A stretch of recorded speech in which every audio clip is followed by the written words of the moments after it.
2 years ago, the acute respiratory failure section group of the ESICM, led by Giacomo Bellani and John Laffey, TIFAM, and others, published a large international observational study called Lung Safe, more than 4,000 patients worldwide with ARDS.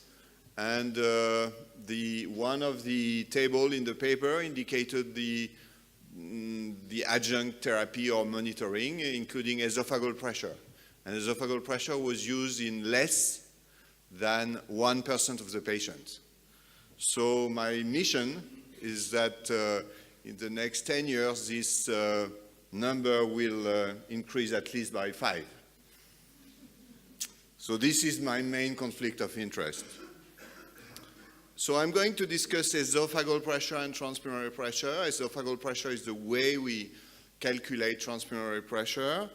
And I'm going to briefly describe the principle, the technique, and 3 potential indications: the use of the absolute value of esophageal pressure to calculate transpulmonary pressure at any expiration, the use of the estimated or calculated value at an inspiration for a safe limit for ventilation, and briefly mention the use during spontaneous ventilation. So we decided a few years ago to organize a group called the Plug, which has been working hard to help organizing this meeting, and we have a series of publications describing the technique, and many of the authors of this paper are present at this conference, including Evangelia Kumianaki, who is in the audience. Oh, she's here. So if you have any questions, she will be very happy to give you the details. And one of the figures of the paper was just a schema to indicate why we should be interested by the transpulmonary pressure measured with esophageal pressure. And the principle is that when we look at the airway pressure, which is the pressure at the airway opening, we look at the pressure which is moving both the lung and the chest wall. And we think that in terms of clinical relevance, in terms of the risk of distension of the lung, the only interesting pressure for the clinician should not be the global pressure, but should be the distending pressure of the lung.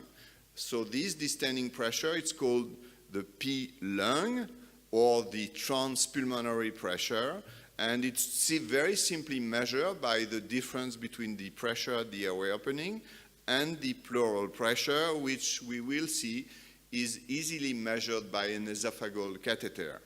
The second reason why we may be interested by measuring directly the pleural pressure or the esophageal pressure, it's because it's the only way to quantify how much muscular pressure are generated by the respiratory muscle.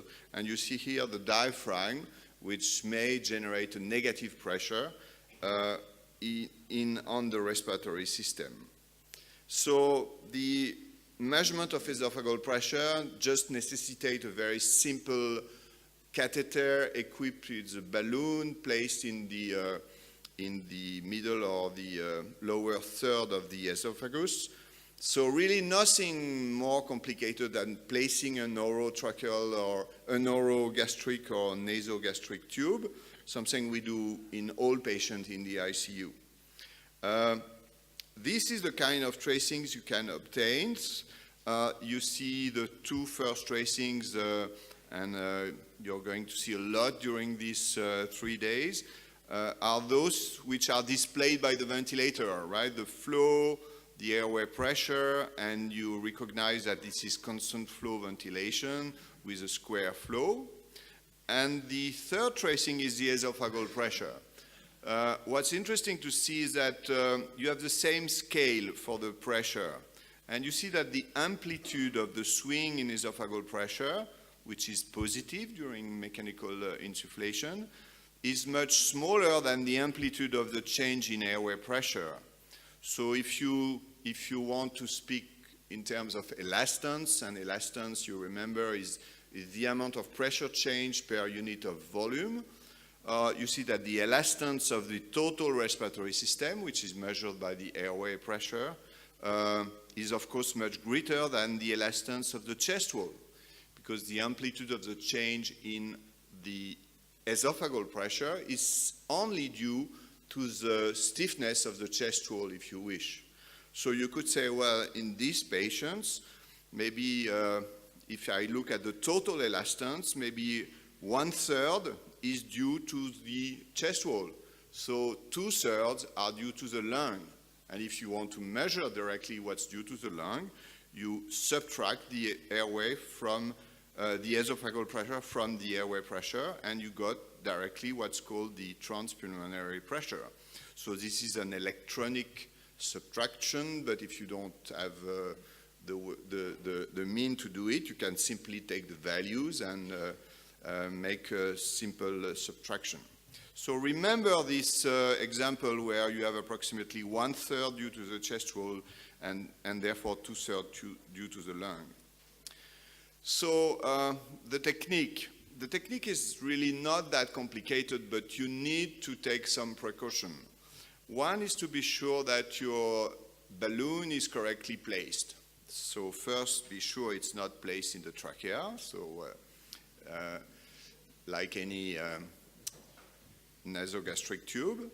But second, be sure it's placed correctly in the middle or lower third of the esophagus. And for that, we have a very simple test. And this is a second paper published by the Plug group. This is another patient, and you see again, this is pressure-controlled ventilation, and this is the esophageal pressure. You see in this patient, it's very small, right? The contribution of the chest wall to the total airway pressure, to the total respiratory system, is much smaller than in the preceding patient, for instance. But the test consists in simply doing an occlusion of the airway by, for instance, using the N-expiratory hold on the ventilator, and increasing the intrathoracic pressure, for instance, by simply pressing gently on the chest. So you press on the chest, and of course you see that the airway pressure is going up. What's interesting is that you see that the esophageal pressure is going up exactly of the same amplitude, or approximately exactly.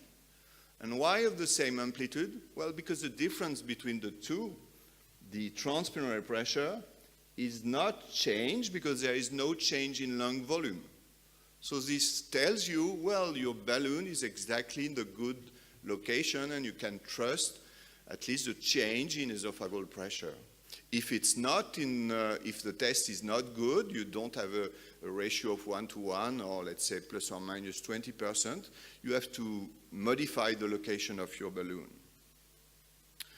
The second thing you need to do is to inflate the balloon, and the amount of volume you put in the balloon, and you see different commercially available catheters.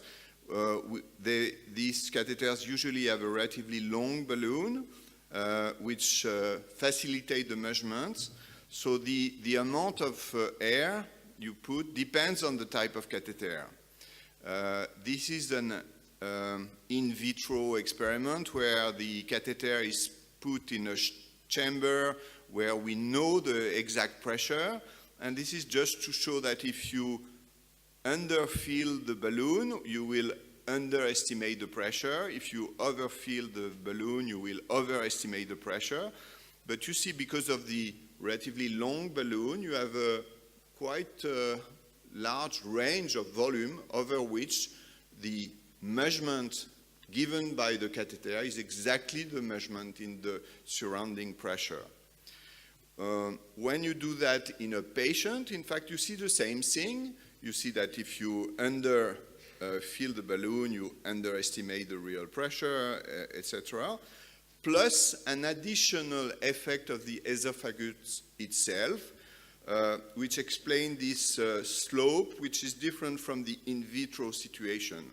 So when you inflate the balloon, you have an additional pressure due to the esophageal wall. That's why we usually try to use a minimal amount of volume to inflate the balloon. But you see that even if you're not exactly right, the change in pressure is really relatively small, and for many clinical indications, it's not a big source of error. Then you can use your usual monitors in your ICU. You have to buy the esophageal catheter for sure, but for the rest you can all use the equipment you already have. You can place it on your the monitor. So this is the esophageal pressure tracing, for instance, which is given now in millimeters of mercury. You can use a dedicated monitor if you wish, and you just have to remember that when you have passive ventilation, the patient not doing anything with the respiratory muscle, this is the kind of tracing you see. This is an occlusion, and this is a comparison of the occlusion, for instance, with the airway pressure. Whereas when the patient is breathing spontaneously, what you expect are negative pressure swings. So let's go to the use of this technique and the interpretation. And I will start with the use of the absolute value of the esophageal pressure to calculate the transpulmonary pressure at end expiration. I will start by that because it has been used or proposed as a technique to titrate PEEP to keep the lung open. One thing we heard today already is that there is not one pleural pressure. There is a pleural pressure gradient. And therefore, when we measure the esophageal pressure, we don't know exactly which pressure we measure. And you see in patient, the esophagus is in the usually in this part, and many people have criticized the value, the measurement value, saying, well, maybe the high pressure we measured, which are very surprising, like 10, 12, 15, 18 centimeters of water, maybe it's an artifact because it's the weight of the mediastinum which is directly on the esophagus. So to try to address this question, we gathered a large group of investigators, and the leader is Takeshi Yoshida, who is somewhere in this room. Takeshi is usually very quiet. He's here, so sorry. So again, you can ask questions, but you see many people participating because we did experiments in pigs, and Takeshi did most of the experiment in pigs, measuring directly the pleural pressure in the dependent part of the lung and in the non-dependent part of the lung. Sorry, the non-dependent is here, the dependent is here. To see what was the comparison between the esophageal pressure and this pressure. But pigs are interesting animals, large animals, but are not patients.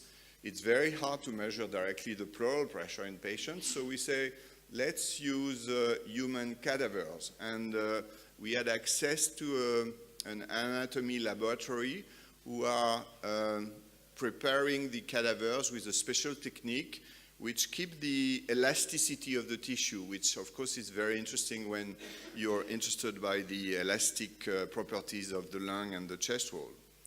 And what is shown on this slide is something which we know for a long time, is that there is a pressure gradient between the non-dependent part of the pleural space and the dependent part. In normal lung, in pigs, it's around 3-4 centimeters of water. In injured lung in pigs, it goes up to 6-7 centimeters of water. But in human cadavers, who may have some degree of atelectasis, for instance, you see that the gradient is 10 to 12 centimeters of water.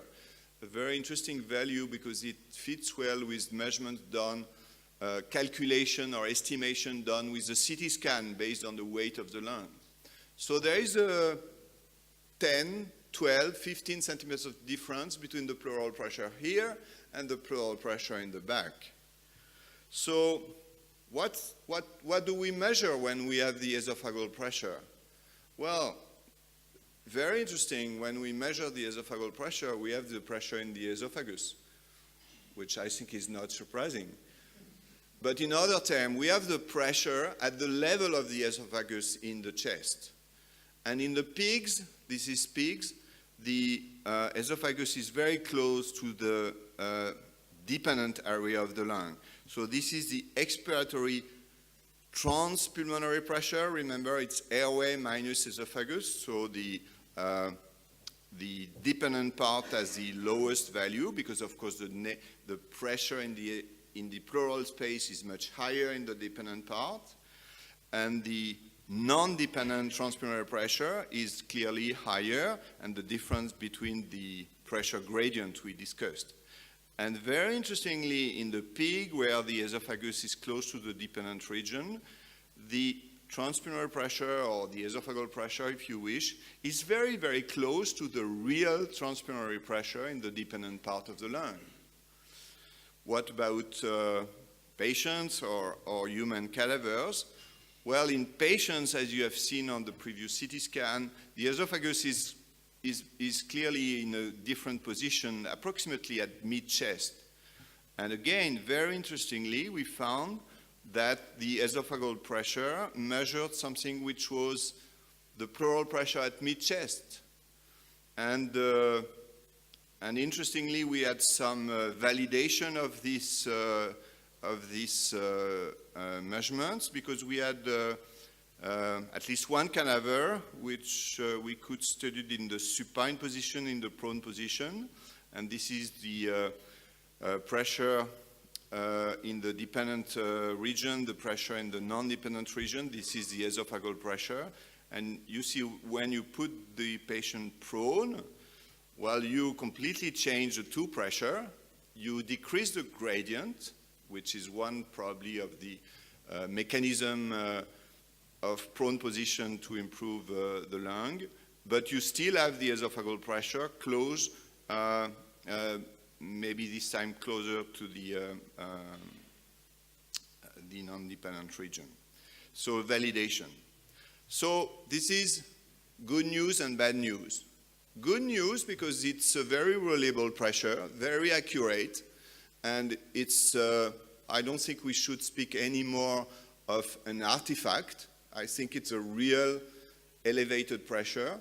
But the bad news, or if you wish, the limitation, is that it only measures the pressure at mid-chest. So it does not tell you about the pressure in the non-dependent region or the very dependent region.